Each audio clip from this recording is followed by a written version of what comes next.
Welcome to the Why Not podcast with me, Chrissy Hawkins. In a world where everybody asks you why, I'm here to ask why not.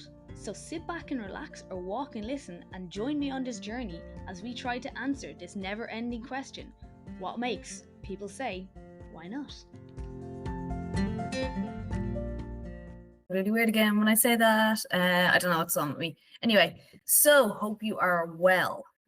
And funnily enough, maybe it's not really funny, but basically I am kind of coming up with a follow-up episode from episode 191 when I said when progress feels like panic, right? And it's kind of funny because I've had like a really progressive couple of weeks and it literally has been just a bit of a weird crash this week. And if you haven't listened to it, might be nice to queue up after this, or even pause this now, go listen to it, and then all the themes I'm going to talk about, and this is going to make more sense. But basically, if you want the footnote version, so in that episode, I was talking about like, coming out of your comfort zone, stepping into growth, and like how that can trigger a stress response. Like it absolutely does. But not because we're doing anything wrong, okay? It's because our like nervous system is trying to keep us safe. And we kind of break it all down and why it happens. But today I want to keep building on that because this week I hit a wall. Like it's been mad. And, after like a strong feeling of good focus, and like I wasn't aware of them. I was doing really well. Energy just dips. It's not like my motivation dried up, but like some old habits started coming back in and like I don't know, I'm just like, oh fuck, here we go again. And I'm just like, it's hard because like, you feel like I have some really bad like self-sabotage kind of ingrained things. And it's almost like I'm waiting for that to trigger me and kick off and me do it like so often. But like I suppose that feeling when like you've been doing things like, showing up, like, and like you're in a good groove. But this is what it feels like. It feels like my brain and body just kind of shut down. Not even shut down. And I don't even feel like it was like a sudden thing. I just felt like the energy was slowly coming out of me this week. Now, is that just because I've been pushing myself quite hard and I'm not used to being at that level? Very much so. Is it possibly the time of my cycle? Also very much so. Potential. But I don't want to make excuses. I want to acknowledge them and see how I can move forward, And like you kind of go from this feeling of like I'm on top of everything, I'm getting it all good, to like now I'm starting to fall behind. I thought I had it. I feel like I've got this. And then like, it's like I'm never gonna get back there. Like it's like I've got this, but I don't have it, and now it's done. Like what the hell is going on? And that's kind of what happened towards the end of this week. And maybe it culminated with a big project I was working on coming towards the end, and I'm like, oh God, where do I go from here? But like I don't know, and like even like issues with some kind of I don't know, relationship issues in a sense, like not that I'm in a relationship, but like, causing I don't know, like it's like it wasn't dramatic. And like it wasn't burnout, I don't think. Like it couldn't be burnout. I've not been working long enough for it to be burnout, you know what I mean? But there was a definite dip. And like I like to think that like letting it spiral in a guilt loop is not what happened. There's been a little bit, to be fair. There's been a bit of time where like I sat with it and like yesterday I deliberately made the choice to take a day off and be okay with that and not push myself to do anything more because I needed to sit back and take some time and sit with things. And like this is where the idea for this podcast came up, and having a reminder, do you know what I mean? Because like we do need to remember momentum is not linear. And like I think I said it before, sometimes I feel like I've got like one step forward, two step back in the last podcast. But like progress doesn't move in a straight line. It never has, and it never will. And this also kind of was spurred by a conversation I had with a client this morning. And like they're struggling in some area as well. And I kind of feel like every time they get better, they're like, right, this should be it. But I don't think it ever happens like that. And it seems that some people are in some certain situations, but I think they're just better at hiding it and holding their shit together for longer. And like we do, like we tend to internalize those dips as failure, right? And like maybe let's talk about that. Like let's figure out why, you know, like why was a slow week or like anything like a session we missed or something, or like any of those moments of doubt, like any of those, like, maybe you took longer to do something than you thought you would, or you didn't get everything done on your list, like, why is that failure? Like, you're not back at square one, but it feels like we've done all the work, or all the work we've done is gone. And it's like that dip is now evidence that we're like going to go back into old patterns. And actually, what it is, which is mad, not mad, but like what it is it's just part of the cycle. And if we can acknowledge that, you'll get out of it quicker. Do you know what I mean? I don't know, like, I suppose in a sense as well, there's like this unspoken pressure, but sometimes it's spoken pressure as well. But like, especially if you are someone who shares like your goals and your cycles, or like your tracks your progress publicly, like once you feel like once you start, you just have to keep going perfectly. Like, and like that's just not how growth works. And it's really funny because in other areas of my life, when it comes to fitness, when it comes to this, like I'm really okay. Like when I have like bad training sessions, I'm like, okay, that's fine. This week isn't great. The energy isn't great, but I still showed up. Yet when it comes to this area of my life and like, creating content or working or, building better relationships, I'm like, when I mess it up, I'm like, what is wrong with you? Why are you back to square one again? Why are you doing that thing again? So it's the kind of thing, it doesn't necessarily track across all parts of your life. You could be really together in one part of your life and other parts are a lot more difficult. And I just want to highlight that as well, because for me, that's a really big thing. Like, as I said, when it comes to training, if I know my energy's low, sometimes I'll just do a session. I'll get it through, get it done, do it lighter, don't care, not looking for progress. I'm just happy I did it. Whereas in other areas of my life right now, I'm like beating myself up because I didn't do something in particular the way I wanted after doing so well for so long. And it's like this lie we tell ourselves, like, I should be past this. Like, I shouldn't have to deal with this anymore. You know what I mean? Like, there's different things like that. Like, I should be over this by now. That's something one of my clients says about something. And like, I get it. You feel like you should be past it, like, or I should know better. And like, I feel that one. Or I shouldn't be back here. Like, I really feel I should know better, because these things, like my self-sabotage triggers, and I'm like, I should know better. Why am I doing this? And like, I shouldn't be back here again. Why am I doing this again? Why am I ruining this? Why is this my reaction? And like, here's the thing, and I'm still trying to like grapple with that myself as well, is you're not back at the beginning. You're revisiting familiar ground, but you're different now. Like, you are not that person anymore. And just because that old pattern shows up, like, it doesn't mean you've gone backwards. It means you've been asked to meet a pattern from a new place with new awareness. So, like, I don't know, that is what progress looks like. Do you know what I mean? It's messy, it's jagged, and like, it's repetitive in places. Like, oh my God, and the old patterns show up, and you're like, why am I doing this? This is not good for you.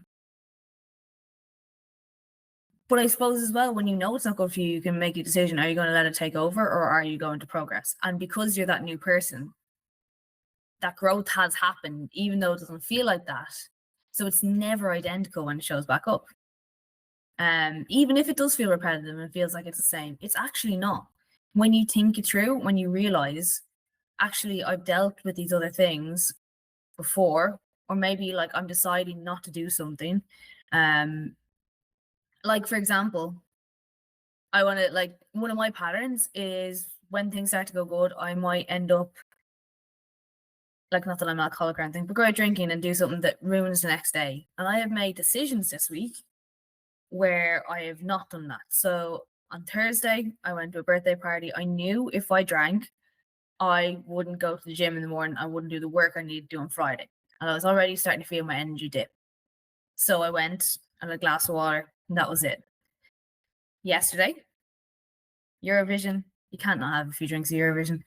And yeah, look, I did. I got drunk. I was hungover today, and there was 2 festivals on involving alcohol here. There was a beer festival and a cava festival, and let me tell you, those things look so much fun.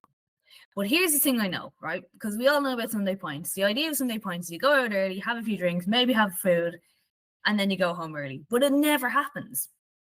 And what I did know was this evening, I have to record a podcast to go out on Tuesday. I had that planned. I have it in my diary. I have it in my AI journal. If I went to these things, I would not be home and I would not do it. And I had to make that decision. And even when I was walking back, I went past the Cava Festival, it was hopping. Old me would have just been like, feck it, I'll sort it out Monday. Or I'd be recording it Tuesday morning, it's supposed to be out. Whereas I've made some strategic decisions that mean I'm able to do that. So even though I'm hungover, so technically I did do the thing that can sometimes derail me. However, I deliberately planned to do these things later in the day when I was able to do it. And I set my goal that I'm going to do this. This is going to be done tonight. Or like for me, that is a fail, and that is the old pattern. So the old pattern is kind of there, but I'm making sure I'm not letting it take hold. And that's how it's not identical. And I acknowledge it because I feel like I want to do it. But I'm like, no, this is not good for you. This will only cause more issues for you down the road. And like that, they do come back not because they're failing. Like sometimes we're actually just under resourced as well. You know, you're tired, you're stressed, overwhelmed, like, all these things that we seem to forget are human emotions and human experiences because we're not robots. We have AI to help us now, but we're not robots, and what happens then is your brain goes, I got this. And we fall back to our own patterns because it makes us feel safe. It goes, I'm gonna make it feel safe. Let's go. I know exactly what we're gonna do because this always made us feel safe. Even though we feel burst after, it's more comfortable to do this now than what we're trying to do. And when you are like overwhelmed or stressed or tired, it is so much harder. So like maybe you're sitting there procrastinating, not doing what you should be doing. Or my favorite, productive procrastination, which is the one where you start doing everything but what you're supposed to do. And then other times maybe it shows up as like perfectionism, whereas you can't start until the time is perfect because God, it won't be right. It won't be, and that is a form of procrastination in itself because people wait for everything to be perfect and it's never going to be. And then my one is like kind of zoning out completely. Like, so like I kind of get, which I've read before is called executive dysfunction kind of thing, which basically like it looks like I'm not interested, I'm not doing anything. I'm like I'm scrolling or I'm doom scrolling. But inside my head, like it's just killing me the whole time, you know? And I still do it. And I still did it before I went to go and record this podcast. Like I was supposed to start it a little bit earlier and I literally had to just kick myself at one point, like get up because there's stuff you need to do to prep the podcast. So this isn't like I was doing my Duolingo basically, which was my procrastination as well. Even though it was productive procrastination, but I was like, I need to get this done. There are stuff that you need to do, like create show notes, create a plan, and you can do that while doing Duolingo. You don't need to sit on the couch and only do Duolingo. So that's what I did. Did it make the show notes take a little bit longer? The plan for the podcast take a little bit longer? Yes, it did. But I was actively moving towards it, and the difference is I notice, like, or you notice when you see these patterns creep back in. Like, you can't change if you're not aware of it. And when you notice these things, you can see it, you can name it, and like think about how different that is from before. Before where you're just blindly going through it. Like that I identified it earlier. I was putting it off. I don't want to do it. I'm tired. I'm emotional. My energy's low. I don't even know if anyone's going to listen to this. But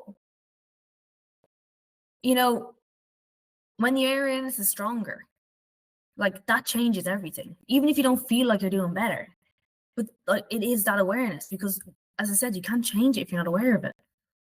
And like The thing about dips as well is I think we can reframe it. And I think we need to be aware they're going to be happening. We can't be at 100% all the time. Again, we are human, you know? And like, here, let's think of it this way, right? Okay, it is still forward motion, right? And you're not off track, but you're on a hill. Okay, so everyone knows hills are more difficult to climb, so the pace has changed. Maybe the view looks different. At the end of the day, you're still moving, and that's the main thing. You know, it's really, really important, because just because you slow down, that doesn't mean momentum's gone. It just means it's not going as quick as you want it. You know, you know, you haven't broken all your consistency because you needed a minute, like yesterday when I took a day off. Like, I kind of find it hard to do that sometimes in certain scenarios because I feel like I'm breaking all my day, and I literally had to give myself permission to take the day off, and actually I needed the reset. And that's really hard, because you feel like if you don't go every day or don't do it every day, it doesn't, like, that's the end of it, you know. I see it a lot with fitness people, like, I can't not have a day off, because if I have a day off I won't go again. And you're like, you will, just give yourself a breather, because you're going to burn out and you won't want to come, you know. And you're not starting from zero when you hit a dip, you know. We're actually carrying everything we've learned forward, and that's whether we think it or not, you know. We might not feel it at all, but it is true. And it's really important to note that, because you might find you've started quicker when you've identified this, or you can handle things better. But what's happened is your bar has raised, so you don't think what you before would have loved to be able to handle is your like your new normal, and you're like, I'm not doing any progress, but actually you are. So I suppose I've kind of talked a bit about like what I did differently today. You know, making those decisions not to go to the festivals, not having a drink. Like, I met someone for a walk. We had a great day. We were out for several hours. Had a coffee at one point. But I like to say I didn't spiral, but I did. I'm a vicious spiraler. I'm spiraling about something else at the moment, but that's nothing to do with the podcast. But I was spiraling a bit because, again, like, you know, being hungover, alcohol makes you more sensitive. You know, the sleep isn't great. But I didn't ghost my routines and didn't throw everything. Like, it's Sunday, so recently, as of last week, Sunday is like my prep week. So I start building what I want to do for the following week on a Sunday, and I didn't throw it all away. Did I start it later than planned? Yes, I did. Because I was actually out later than I planned. Also, possibly out later because I was avoiding it. You know, I should have gone back. I'm really bad at going back stuff, but I came back and I'm here and I'm doing this, right. You know, I had to have a little chat with myself, you know. So I've built, I'll talk about this in a later product, but I've built an AI system that helps me unravel all the problems I come up with myself, and call me out on my bullshit basically as well. And I had a chat with that, and it was like, well, you're going to do this with me later. We're going to give you the bones of this podcast, and we're going to get it sorted. And as I walked home from my walk, that's what I did. I spoke to it, we sorted it out, we got the plan. And so yeah, I said I had a chat with myself. I had a chat with my robot. And like, it reminded me, as well as me trying to remind myself, because I need that extra push sometimes, which is really good. Is like it's all right to stop and recalibrate. So that was for yesterday. You know, it's okay to stop and recalibrate. I feel massive guilt doing that. But it also reminded me I need to get back on it today, which is great. But I don't even need to be at full output to make progress. You know, it's consistency that counts. It's not 100% all the time. It's showing up like now, like when I don't want to. And honestly, sometimes the best thing I can do is honor the fact that I'm tired. And I've built that into my system as well, that I, like, you know, I do one, maybe two small actions. They're not big ones, they're not the massive things that are going to take a lot of time and energy, but they keep me connected to where I want to go. And that's been really important. And like, the forward planning has been really helpful, because things kept coming up last week that if I hadn't planned for in advance, I wouldn't have gotten my stuff done. So again, plan an episode one before this, worth the listen. But now actually, like, here's one thing I want to ask you guys. Okay, I want to ask you, what pattern has showed up for you recently, but hit a different version of you. Okay, I'd love to hear like comments or responses to it on the Spotify things, but think about it. Like, you mightn't even have acknowledged the difference you've made, and the different version of you knows this is what's best for you. And like, what was it? Was it potentially doubt? Was it maybe overthinking, avoidance? Did you respond differently to it, like, than you would have like 6 months ago, maybe even 2 months ago? Like, because things like these, sometimes it can be a year ago, sometimes it'll be 6 months, sometimes it'll be 2 months. Like, it's interesting to see, like, and sit down and acknowledge the progress you've made, because, like, even if it's the tiniest thing that you don't think is worth mentioning, that's still growth. Like, it's still a really big deal, and you deserve to notice that. So I think you, like, try not to be so hard on yourself. Try not to give yourself time and acknowledge small wins. It's so important, and they make a massive difference to your day, It's the little wins. And look, as I said, I'm woeful for this myself. I am a divil for beating myself up over things, and I just don't want to see other people doing it as well, So I think I'd love to hear your comments on these, but I am going to leave it there. I'd love to hear your thoughts about it. Did it hit home? Did you feel anything? Do you feel called out? Do you feel attacked? I don't know. But I'd love to hear some feedback on the podcast. As ever as well, if you want to drop me a message or anything, you can find me on Instagram and TikTok. So it is @strongthesaddle and _ at the end. For my Instagram, and TikTok is @strongthesaddle without the underscore, because I got there first. And also, if you want to find out more about working with me, you can find me on www.chrissyhawkins.com. So I hope you all enjoy. I really do appreciate everybody who listens to this podcast. So if you please could help me with the algorithm and leave a review on Apple Podcasts or Spotify. And even, if you want to reach out and suggest topics for me, I'd be delighted to hear from you. Drop me a DM on Instagram or TikTok. And thanks again for listening.